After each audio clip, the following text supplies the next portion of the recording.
Good morning. ഇത് സാൻസിവേരിയയുടെ ഒരു വെറൈറ്റിയാണ്. ഇവിടെ നിന്ന് ഈ പ്ലാന്റിന്റെ ഒരു ഭാഗം മിസ്സായിട്ടുണ്ട്. അപ്പൊ നല്ല അടിപൊളി പ്ലാന്റ് ആണ്, കാണാനും ലുക്കാണ്. അപ്പോൾ അതിന്റെ കാർപോർട്സിലാണ് ഞാൻ സെറ്റ് ചെയ്ത് വെച്ചിരിക്കുന്നത്. പക്ഷെ അതിന്റെ ലീഫിന് ഭയങ്കര ഷാർപ്പ്നെസ് ആണ് കേട്ടോ എൻഡില്. അപ്പൊ അതൊന്ന് ശ്രദ്ധിക്കണം, കണ്ണിലൊക്കെ ഒന്ന് കുത്തിക്കൊള്ളാതെ പിള്ളേരുള്ളിടത്തൊക്കെ ഒന്ന് ശ്രദ്ധിച്ചാൽ നല്ല അടിപൊളിയായിട്ട് നമുക്ക് വളർത്താൻ പറ്റിയ ഒരു പ്ലാന്റ് ആണ്. എങ്ങനെയോ അത് വെള്ളം കൂടിപ്പോയതിന്റെ പേരിലാണോ അത് അവിടെ നിന്ന് മിസ്സായി പോയി. അപ്പൊ അത് പിടിക്കോ ഇല്ലയോ ഒന്നും എനിക്കൊരു ഉറപ്പുണ്ടായിരുന്നില്ല. ഞാൻ ജസ്റ്റ് അതൊന്ന് മണ്ണിലൊന്ന് കുത്തി വെച്ചിരുന്നു. ഇപ്പൊ നോക്കിയപ്പോൾ ഒരാഴ്ച കഴിഞ്ഞപ്പോഴേക്കും അതിനൊക്കെ നല്ല റൂട്ട്സ് ഒക്കെ വന്ന് നല്ലതായിട്ട് ഇരിക്കുന്നുണ്ട്. അപ്പൊ എന്തായാലും നമുക്ക് ഇനി അതൊരു വേറെ പ്ലാന്റ് ആയിട്ട് സെറ്റ് ചെയ്യാലോ. അപ്പൊ ഞാൻ ഒരു ചെറിയ പോട്ട് എടുത്തിട്ടുണ്ട്.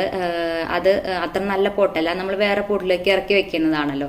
അപ്പോൾ പഴയ ഒരു പോട്ടാണ്. കൊക്കോപ്പിറ്റും മണ്ണും കരിയില കമ്പോസ്റ്റും മിക്സ് ചെയ്ത മിക്സാണ് എടുത്തിരിക്കുന്നത്.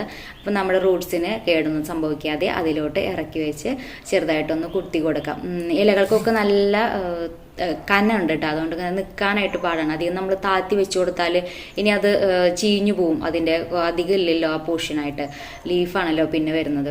അപ്പോൾ ഇതുപോലെ സെറ്റ് ചെയ്ത് കൊടുത്തിട്ടുണ്ട്. ഇനി നനച്ചൊന്നും കൊടുക്കണ്ട, ഇതുപോലെ വെച്ചാൽ മതി. കനം തൂങ്ങിയത് കൊണ്ട് ജസ്റ്റ് ആയിട്ട് അതൊന്ന് പോയി, എന്നാലും ഞാൻ സെറ്റ്